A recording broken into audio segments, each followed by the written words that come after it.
Hello, hello, AWMoms. I am so excited to be with you today. I am Heidi Levin, and I lead Facebook's e-commerce team out of Los Angeles. My team manages the partnership between Facebook and Instagram and our biggest, baddest e-commerce players in the Southwest. I'm also a mom, of course. I'm a mom of two. My daughter Larkin is 4.5 years old, and my son Anders is just 1.5. I cannot wait for you to hear from our guest, Eve Rodsky.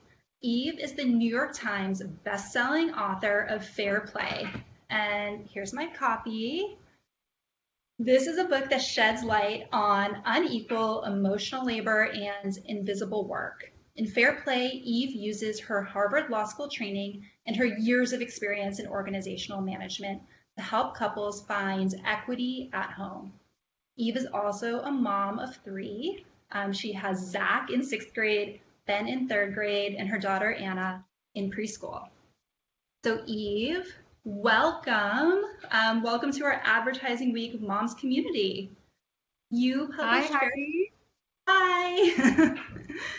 Thank you for having me, and thank you for all listening. I know it's not easy to get any time these days, so thank you.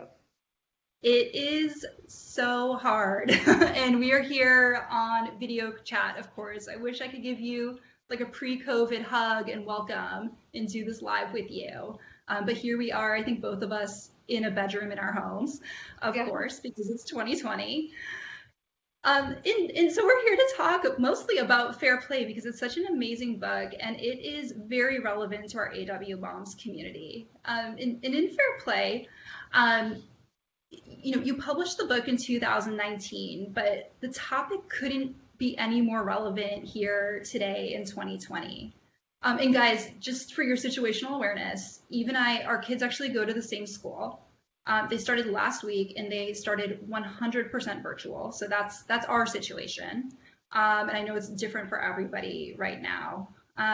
But before we get into the book, Eve, I'd love to do a personal check-in. It's been a while, and I'd love to hear, how are you doing with all of this? Well, thank you for asking.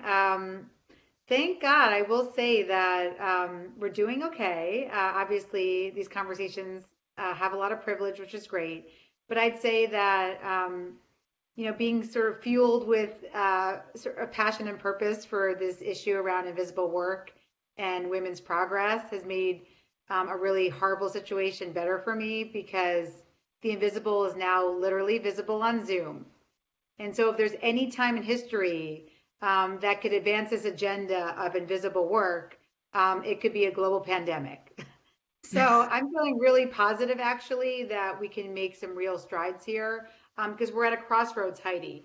We're at a crossroads. We could all go back to the 1950s and women can exit the workforce in droves, or we can really start to understand the value of care and what that means and what an ideal worker should look like, not the person who's just sitting glued to a chair for 10 hours, the holistic human that we all are. And so that's really why I'm feeling extra excited because I'm hoping to help us get down that path, not the dystopian path, but the optimistic path.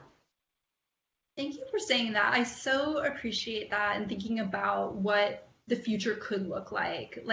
This is a topic that I think women in our generation have been struggling with for so long. Like, I am part of numerous of our Facebook moms groups. I spend a lot of my time on Facebook looking at our moms groups, and the concept of invisible work has been such a hot topic among these groups, even before 2020, even before COVID and quarantine and staying at home. So tell me, what got you excited about actually studying, and you studied this for years, right? Like, what got you excited to study this topic, and how did you first come to it? Well, you can't make this stuff up, Heidi, but and I write about this in Fair Play, this whole curiosity to completion journey of Fair Play started with a text Seth sent me. My husband sent me after our second son, Ben, was born. So this was 2011. And that text said, I'm surprised you didn't get blueberries. I'm surprised you didn't get blueberries. that started my entire obsession with this issue. So I'll tell you why. You could sort of picture the scene because it reminds me a lot of what's happening with us today. It was one of those days where I had a breast pump and a diaper bag on the passenger seat of my car. I had gifts for a newborn baby to return in the back seat of my car. I had opted out of the traditional workforce, and I'll put that in quotes because I've subsequently learned through all these systemic issues, I was pushed out of the traditional workforce. So I had started my own law firm and mediation practice. That's what I do for a living. So I had a client contract in my lap. I had a pen between my legs that would stab me in the vagina every time I hit a stop sign. And so I'm being stabbed in the vagina with a pen. My car is full of crap. I'm racing to get my toddler at his toddler transition program, which because we value two working parents, lasts in America about 5 minutes. So I'm racing to get my son Zach from his program, and on top, in midst of all this crazy chaos, Seth sends me this text. I'm surprised you didn't get blueberries. So we both live in Los Angeles, Heidi, right? We don't take traffic lightly. I pulled over, which I don't normally do, and I just started sobbing. I started sobbing, thinking to myself, how cliche that my marriage is going to end over me being the fulfiller of Seth's smoothie needs. If my marriage is going to end, it should be over something way more dramatic, like my affair with an NFL player or some dramatic fight in the Caribbean where my hair is like blowing in the wind. It all felt very cliche, but what was really happening to me that moment was I was thinking to myself, I used to be able to manage employee teams, and I took a lot of pride in that. And now I'm so overwhelmed, I can't even manage a grocery list. So I was still blaming myself. And on top of that, I was thinking to myself, this is not the career marriage combo I thought I was going to have.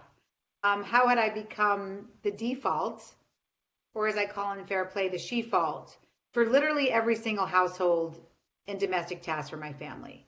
This was not supposed to happen to me, Heidi. I'm a product of a single mother. I grew up helping her as her partner with late eviction notices, late utility bills, telling her when a red bill would come in, Mom, you have to pay this one so we can have our electricity.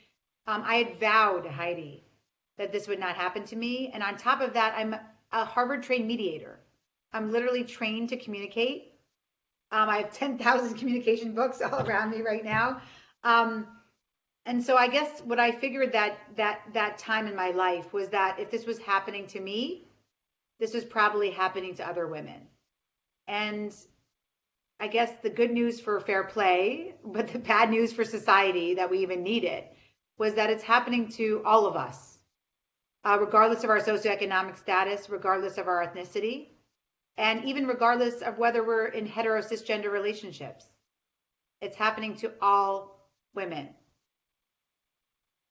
It's so relatable, Eve. Like, it's not always the blueberries, but it is always like the kids and the traffic and the chores and the breast pump on the side of the seat. And like, I've been there. I think so many, because this is a group of kind of moms who many of whom are still in the traditional labor force, or working outside the home, inside the home now, but outside the home, in some way. And so your blueberry story completely resonates with me. Fast forward a little bit, you've done the research, and in the book you talk about systems, and you talk about systems in the home the way that we often talk about systems at work. Like, how did you start to put these two ideas together, like systems in the home, and how have you actually worked with your husband and your family to implement something that we use at work every day and bring it home to help you? Yes, that Fair Play is based on the premise that the home presents really small, Heidi, right? That when I interviewed 500 men and women that mirror the U.S. Census, I had so many fights about the garbage liner and the off-season blueberries and the glue stick. I have one man in White Plains, New York, telling me he was divorcing over a glue stick. So the home presents really small, but I think it's really important to understand that these are private lives or public issues.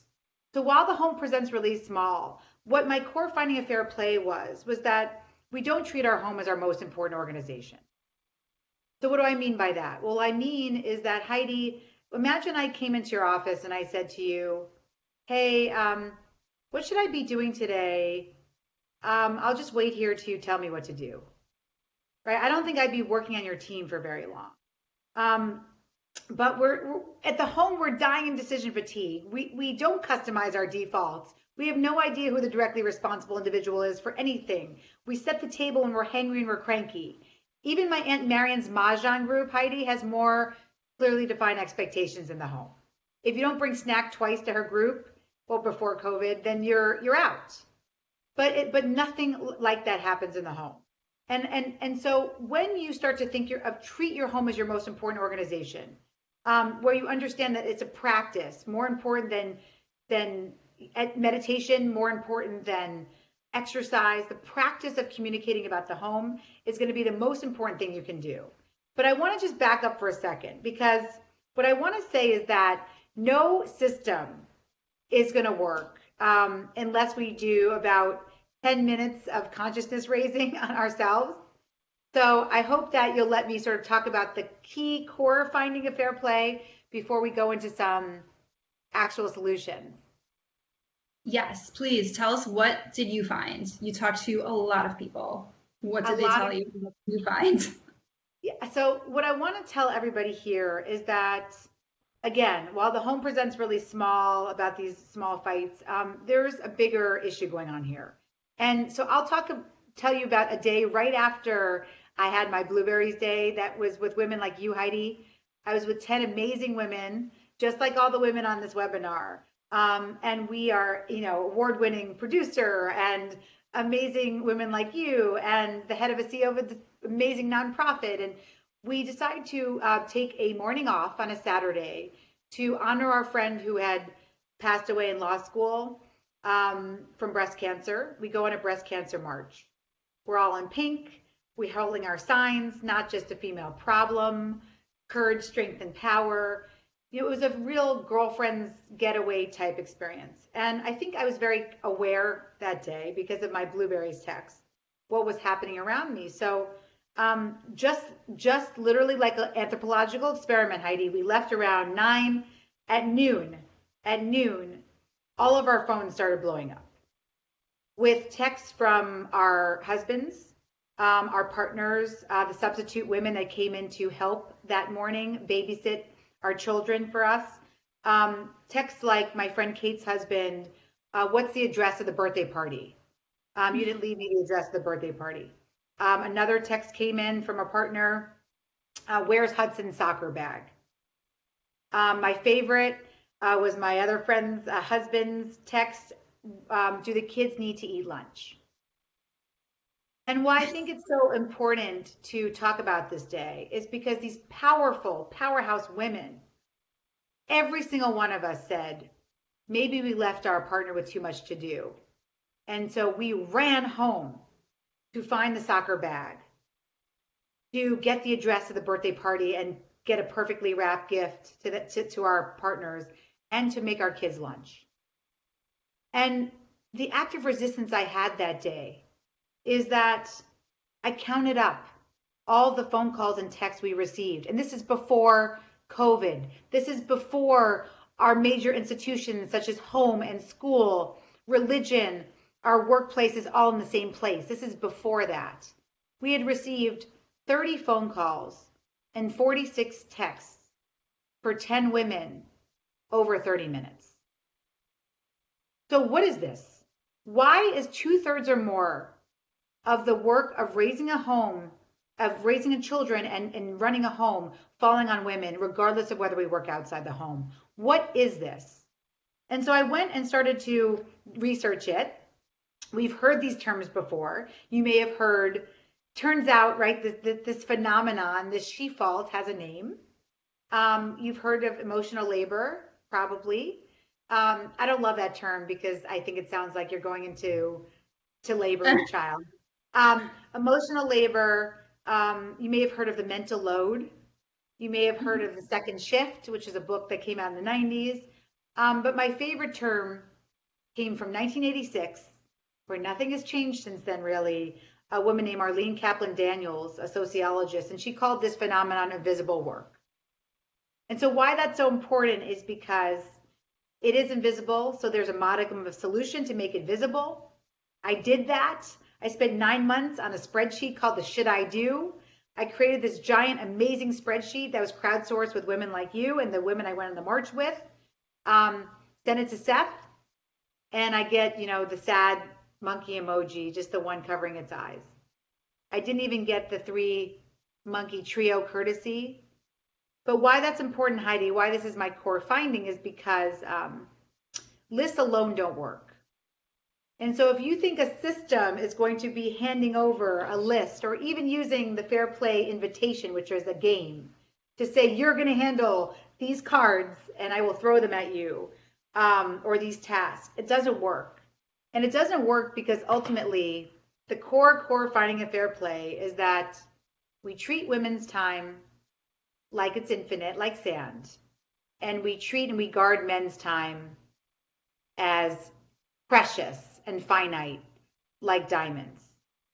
And until we can rebalance the time discrepancy and recognize that all time is created equal, if we believe that women's time is infinite, then at no list in the world is going to make men believe that this is valuable to do. Because ultimately it will end up on your lap without reminders until we reframe. And women, we have to do this. Reframe how we value ourselves and our time. Tell me more about that. How does it work? How does the system work? How did you get your husband on board? And has it worked? Have you found that time? I mean, you wrote a book. That's probably a win on time. But how does it work, and how can our AW moms here today, what can they take away from these findings and bring to their own homes and to their own relationships? Well, first, it requires 3 things. And I love Post-its, so I'd say invest in lots of Post-its. But it takes 3 things, and that's really what fair play is about. It's about understanding that work-life integration is not about taking a walk outside. It's not about leaving the kids and saying, figure it out, and just storming off. It's not about starting an Instagram account called The Shit My Husband Doesn't Pick Up and publicly shaming your partner on Instagram like one woman is doing that I love. It's really about boundaries, systems, and communication. And so what do I mean by that? Well, the first step is boundaries. Do you believe that you have a permission to be unavailable? So I'll ask you that, Heidi. Do you believe that you have a permission to be unavailable from your workplace and your partner and your children? Honestly, not really. Not often. I'll say not often. And so many women will say to me they do not believe, outside of being a professional, a partner, and a parent, that they deserve any boundaries or time for themselves. Now, that is a really big problem because what I call in fair play unicorn space, the active pursuit of what makes you you, is very, very important. But this goes back to the time. This goes back to the time. How are you going to have time for what I call unicorn space, the active pursuits, the nutritious leisure time, not the self-care of a manicure or binge watching TV. I'm talking about not even eating the pie, which is my self-care, but baking the pie, taking that dance class, writing in your journal, whatever makes you you or what used to make you you, and how do you share it with the world? That is what I call unicorn space. But like a unicorn, it doesn't freaking exist. And it is creative and magical and beautiful, but it will not exist until we reclaim it. And we have to reclaim our permission to be interested in our own lives. And that requires us understanding and treating our time as diamonds. And so what I mean by that is if you say to yourself, and the time it takes me to tell him what to do, I should do it myself. If you've said that to yourself, I'm going to say to you that that's what I call a toxic time message. Dan Ariely, my very close behavioral economist friend, will say it's a terrible argument for women because, of course, it makes sense to tell somebody how to do the groceries and the homeschooling and the meals and the cleaning and the school lunches and your spirituality and your laundry, because otherwise you're going to drown and not have any time. If you say to yourself, I'm a better multitasker, my husband, my partner is better at focusing on one task at a time, I can find the time. I'm here to tell you that that is not true. That is, again, another toxic time message, which will suck up your time. In fact, one amazing behavioral neuroscientist that I love, Heidi, that I got to sit down with before COVID, when I asked him, are women better multitaskers, or somehow do we have a superpower that we can find time and be better at care? This man just said to me, well, imagine, Eve, that we, men, could convince you, women, that you're better at wiping asses and doing dishes. How great for me and my leisure time. Men take twice as much leisure time as women. That is in the best of times. It's coming up even worse now, where a lot of men are just claiming their time. We have to treat our time with the same amount of respect and rigor as men treat their time. And that requires us to retire these toxic time messages that we can have it all means doing it all. And so boundaries, boundaries, boundaries, you will hear a lot about them in all these different articles, but they do not work unless you believe that you have a permission to invest in being interested in your own life, especially during a pandemic. That is so relatable to me. I've been calling myself at home the poop concierge because I'm like doing all the butts, as you said. And it's, it's wild that that's like my fun nickname for myself. So tell me, tell me, the poop concierge, tell me, how did you, after the monkey emoji, only one that you got, how did you get your husband on board? And in the past, I've heard you call Fair Play a love letter to men. I mean, tell me about that, and how do you get the men there? Absolutely. Well, it is a love letter to men, because so many men are playing and really, really recognize that once you operationalize your home, you do get time back without that resentment. And so what I will say, the way I was able to get Seth on board was first understanding that either I was going to resign myself, Heidi, to doing it all and do what so many of my friends did. Their solution was to divorce. And the most self-actualized women I know are women who are divorced because they say they have so much time back for their unicorn space, and to reclaim their identity and who they were before kids. And I was jealous of those women, but I knew how hard it was because I'm a product of divorce. And even if you read the beautiful book Untamed or Eat, Pray, Love, the only narrative for women to sort of gain our time back is to blow up our lives and to start over. But I love Seth, and I didn't want to start over. I wanted to figure it out. So I decided to get my ass in gear and become my own client. And I figured if I can develop systems for clients that look like the HBO show Succession, the craziest looking families in this country, I could do it for our normal families. And it is based on a very simple premise, Heidi. So let's talk about that. What is Fair Play based on? It's based on the life-changing magic of mustard. So let's look at this one card, this one task, groceries. And so I just want you to picture, I want us all to picture, collectively picture how mustard got into our refrigerator. So I'll tell you, Heidi, after interviewing hundreds of couples, how it gets there. Well, somebody has to know, Heidi, that your second son, Johnny, likes French's yellow mustard on his protein, otherwise he chokes. In the business world, we call that conception. That's the conception. Then somebody has to monitor that mustard for when it's running low and put it on a grocery list with everything else you need for the week. That in organizational management land is what we call planning. And then someone actually has to get their butt to the store to go purchase the French's yellow mustard. And now it's more complicated with the gloves and the masks or whatever. And that is what we call the execution phase. So in the biggest data set you can imagine of couple after couple, I was watching an organizational failure where men were stepping in at the execution phase. they are going to the store and then they bring home spicy Dijon every freaking time. And I ask for French's yellow. And don't you sit at this table? And haven't you been watching Johnny eat for 7 years? And all of a sudden, Heidi, we're not talking about mustard anymore. We're talking about accountability and trust. And so why fair play became a love letter to men is because I ask men about this all the time, about going to the store for the mustard. And so many men said to me, I would be more involved in domestic life, but I can't do anything right. I can't do anything right. And so what I end up doing is I want to be a better dad than my father was. So I follow my wife around a lot.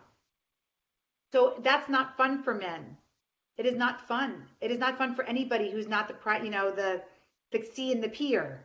Whereas women said to me, and that was the number one thing men told me they hated about home life was nagging, which is a very gendered word that I don't use, and I'll tell you what I use instead. But women, the number one thing that you guys hate about home life, you told me, was you can't shut your mind off, that there's no unencumbered mind, that there's no time for you just to have that uninterrupted space. So the only way that we can solve both of those problems at the same time is by stop rat fucking men, which I call the random assignment of a task, and start to do what we do in the workplace, which is we hand over DRI responsibilities, directly responsible individuals. We hand over context, not control. And that is the game-changing system of fair play. So I'll give you an example today. Steph sent me a beautiful email that said, I hold school transitions, which is the card for applying our child out to our next school. I know I've held this card and I've agreed to this card, but I'd like to talk about it in our check-in tonight, because just like when you went on your book tour and I held a lot more cards for you. I'm starting my new company this week and this month. And so I'm thinking that I may have to give you back school transitions for Zach. This is how we talk about our home life now. Whereas before it would have been like, where's Zach's applications? Is he applying to school? It would have just, everything would have been assumed that it would fall on me. And if he was helping, it would be at my direction. Now we've customized our default, which is what this game, this invitation helps you do. And everything is pre-arranged and pre-organized so that it doesn't all fall on me. And that is the systems part. The boundaries part is understanding your time as diamonds and recognizing you have a permission to be unavailable. The systems part is recognizing that when you customize your defaults, when you know who's setting the table before you're hangry and cranky, then you have so much more efficiency and time back. That is step 2. But how do you get there, Heidi? You got to learn to communicate. And that's unfortunately the hurdle for most couples. Wow, that is incredible, and such an amazing insight about communication and just how the work actually gets done. Like my husband's now shopping on, Amazon or Instacart or whatever it is to get the food delivered. He's executing that, but like who's making the shopping list and keeping track in the fridge, right? Like, and splitting that, to your point, is pretty inefficient. It's highly inefficient.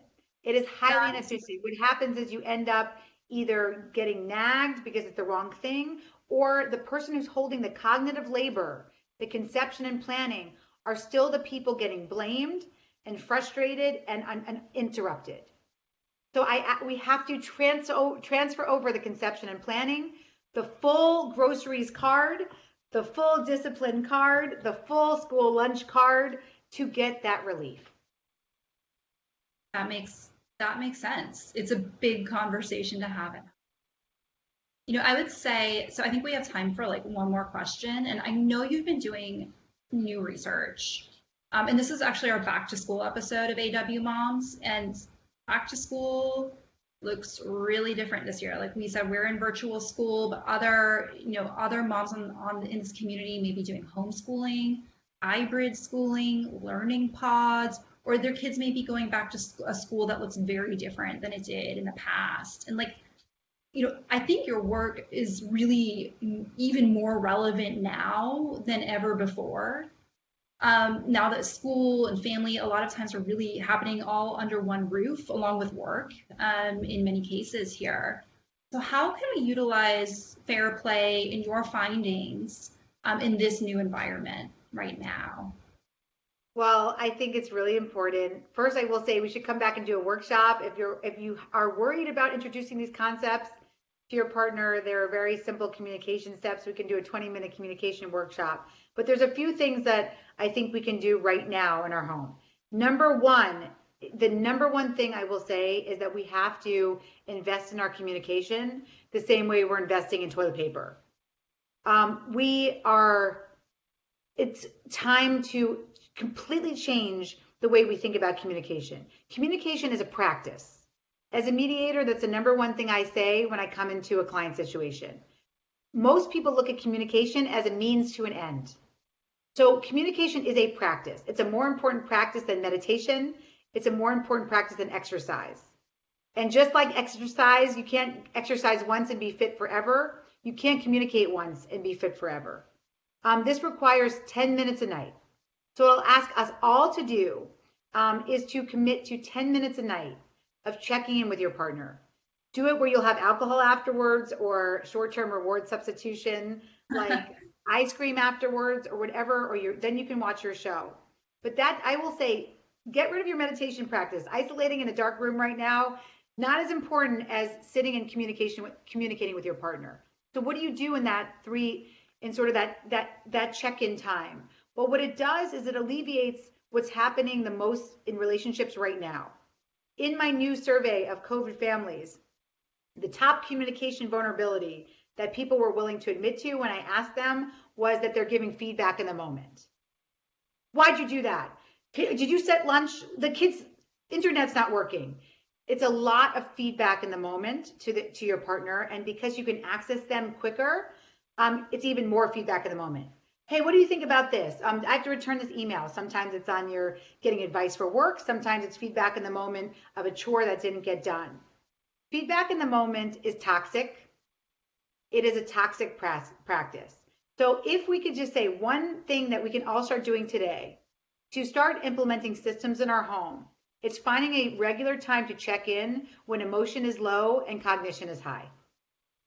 So when I tell you don't give feedback in the moment, it may sound easy, but I will say, Heidi, that when I decided to become my own client and had to start taking my own advice, not giving feedback in the moment to Seth was absolutely the hardest thing that I've ever done in my life. I started writing it down in my phone. A lot of times it was in all caps because I was screaming at him in my phone. But waiting for that check-in to communicate about domestic life, and we do 10 minutes a night, every single night in quarantine, has been the biggest game changer in our entire marriage. And it's why I do have time for unicorn space, and it's why I do feel good in quarantine in a way that there's no way I was going to feel good if I still had maintained the marriage I had that day that Seth sent me that text. I'm surprised you didn't get blueberries. 10 minutes a night. Set a timer. Don't miss it. Prioritize it like it's exercise. I love that. It's so actionable and so bite-sized in a time when we just need to create more time. Eve, thank you so much. Like everything you've said here is incredibly relatable. I know to me, I know to so many of the women in this community and beyond. And not only that, we need it now more than ever before. So thank you for making the time. And thank you to your husband and your family for helping us make this time here today. It's incredible. To our AWMoms, thank you for being with us. Stick around. We are going to continue this conversation with the community right now. And special thanks to the Facebook Virtual Partner Center for hosting this event. And we will see you soon.